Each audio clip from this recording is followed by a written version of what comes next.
Assalamualaikum warahmatullahi wabarakatuh.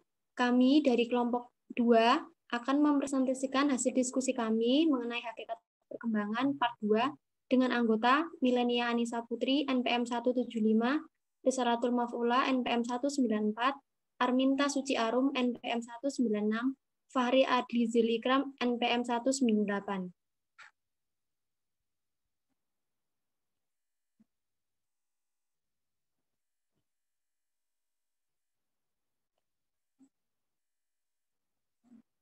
Materinya yaitu pertama perkembangan moralitas, kedua perkembangan keagamaan.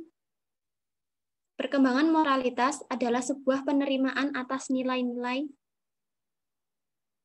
peraturan dan prinsip-prinsip moral itu sendiri.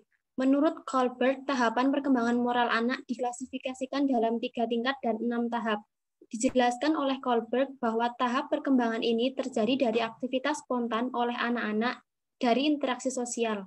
Namun, interaksi ini terjadi secara khusus karena pilihan itu ada pada anak itu sendiri, yakni setiap aktivitas mereka, anak ikut berperan penting dalam mengambil andil dalam segala hal yang dilakukan.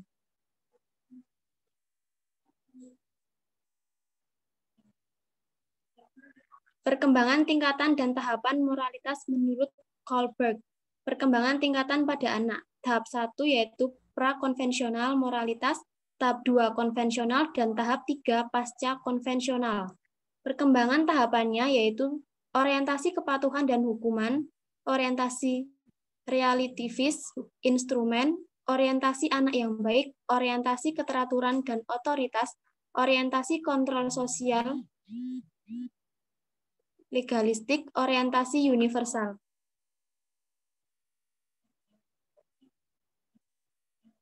Perkembangan keagamaan. Agama merupakan sebuah tuntutan yang dapat mencegah dan membebaskan manusia dari kerusakan dan kekacauan.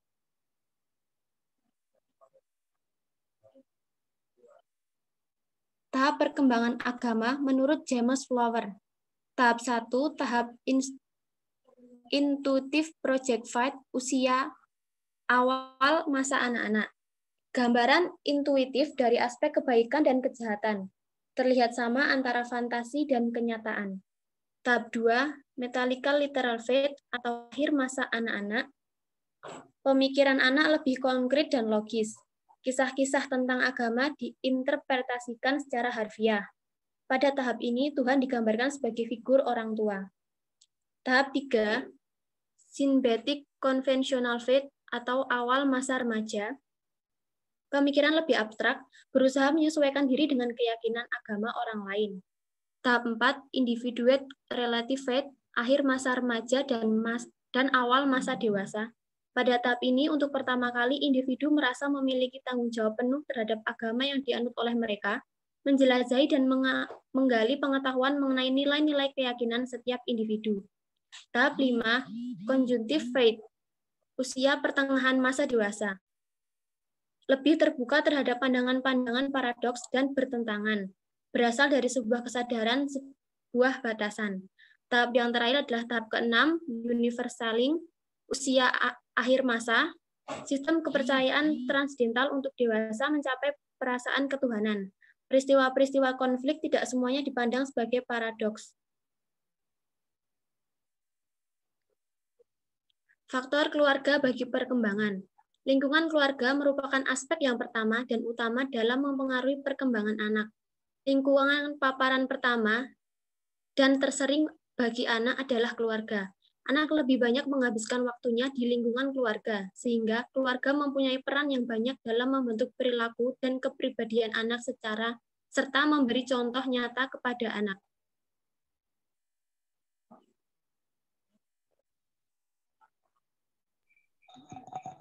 Selanjutnya, yaitu faktor lingkungan bagi perkembangan.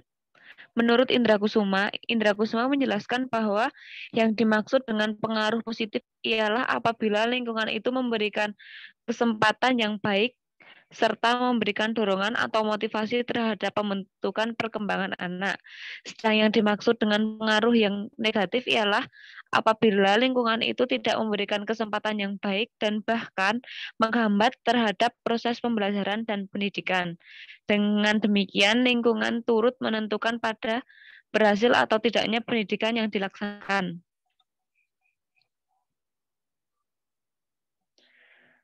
Selanjutnya, proses belajar anak dalam lingkungan masyarakat. Lingkungan sosial masyarakat, kondisi lingkungan masyarakat tempat tinggal siswa akan mempengaruhi belajar siswa. Menurut Sutilah, memaparkan selain teori konstruktivisme, teori behaviorisme menganggap segala kejadian di lingkungan sekitar sangat dipengaruhi seseorang dan akan memberikan pengalaman tertentu dalam dirinya. Yang kedua yaitu peran masyarakat dalam membantu proses belajar anak.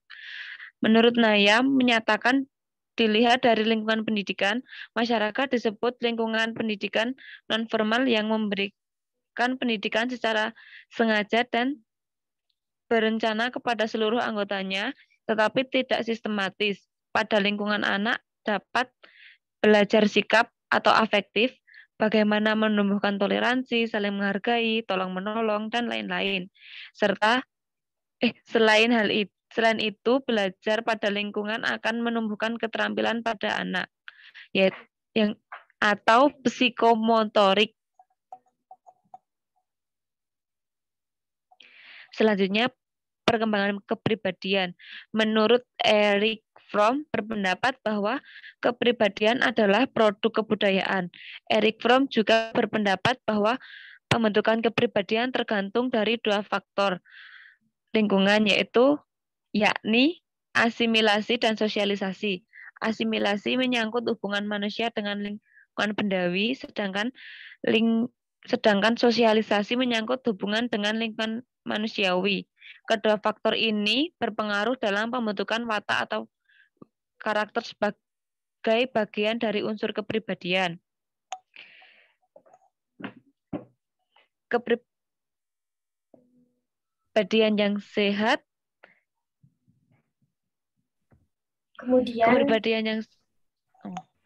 Kemudian materi kepribadian yang sehat dan juga kepribadian yang tidak sehat. Kepribadian yang sehat atau psychological wellness adalah keadaan individu yang mengarah pada perkembangan yang kuat dan kemampuan mental yang memiliki kesesuaian fungsi, sehingga individu mampu mengembangkan kemampuan-kemampuan mentalnya secara baik. Yang kedua, kepribadian yang tidak sehat. Menurut Fromm, kepribadian yang tidak sehat adalah kepribadian yang tidak matang dengan orientasi-orientasi tidak produktif, yakni orientasi reseptif, eksploratif, dan penimbunan.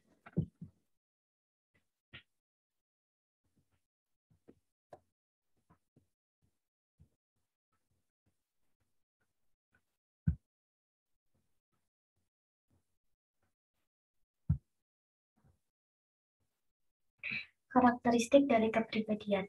Yang pertama, kepribadian yang sehat. Karakteristik kepribadian yang sehat ditandai dengan mampu menilai diri secara realistik, mampu menilai situasi secara realistik, mampu menilai prestasi yang diperoleh, menerima tanggung jawab, kemandirian, dapat mengontrol emosi, berorientasi tujuan, berorientasi keluar, penerimaan sosial, bahagia.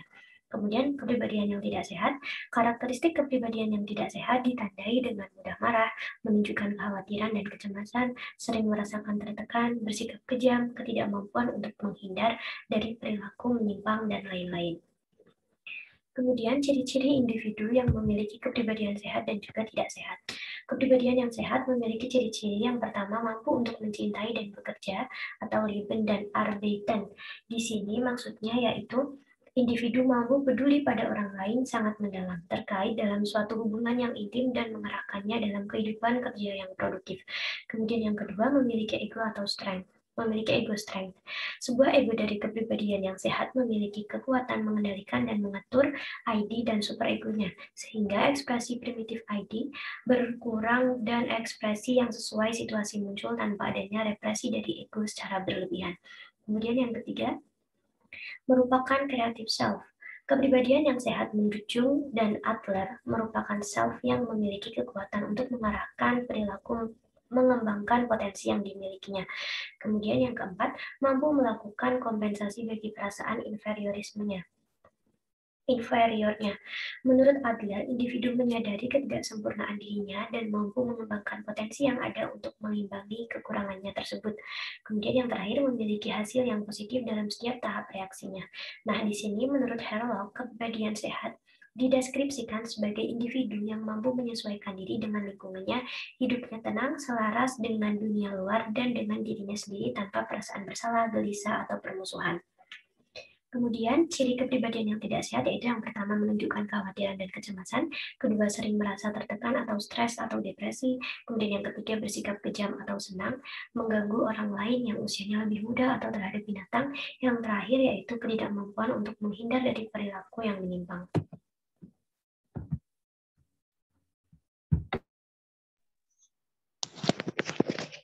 Kepribadian yang dewasa.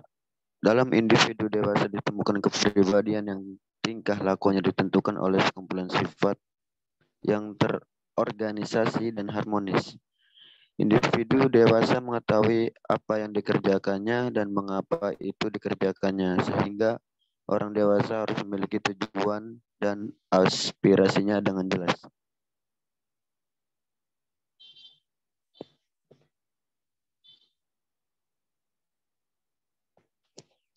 Menurut Inge Hatugalang, ketika seseorang menjadi dewasa, ada beberapa faktor yang menjadi penghambat dalam perkembangan kepribadian, yaitu 1. Faktor internal diri yang dikarenakan individu tidak mempunyai tujuan hidup yang jelas. Individu kurang termotivasi, enggan menelaah diri, dan faktor usia. 2.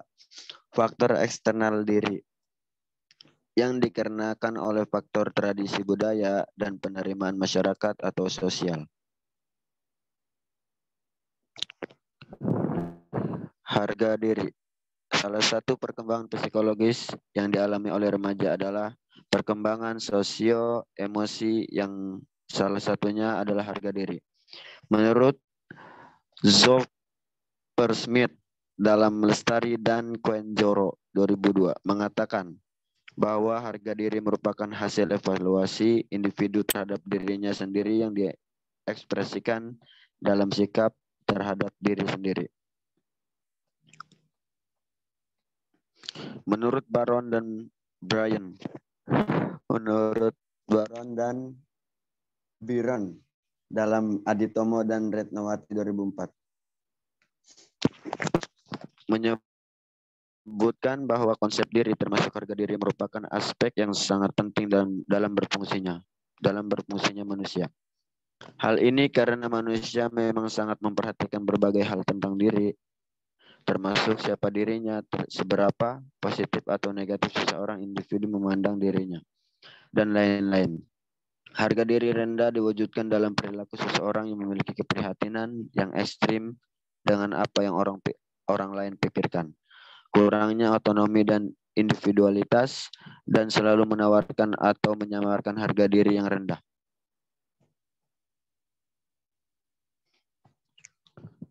Penyebab harga diri rendah: tidak mendapatkan kasih sayang dan dorongan, tidak ada cinta dan penerimaan, selalu dikritik, diejek, bahkan sarkasme dan sinisme, mengalami pelecehan, tidak ada pengakuan dan pujian untuk prestasi, terdapat keunikan dan kelebihan yang selalu diabaikan.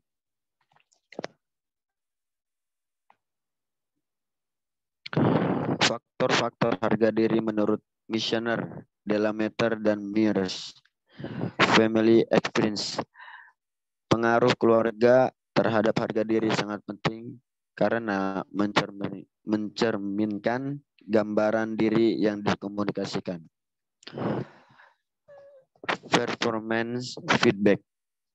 Umpan balik dapat mempengaruhi harga diri dan dapat membantu tercapainya cita-cita dan dapat mengatasi rintangan. Social comparison. Perbandingan sosial akan memberikan hasil performa yang dibandingkan baik dengan hasil sendiri atau performa orang lain. Terima kasih. Demikian presentasi dari kelompok kami. Kurang lebihnya kami mohon maaf. Wassalamualaikum warahmatullahi wabarakatuh. Waalaikumsalam warahmatullahi wabarakatuh. Waalaikumsalam warahmatullahi wabarakatuh. Waalaikumsalam warahmatullahi wabarakatuh.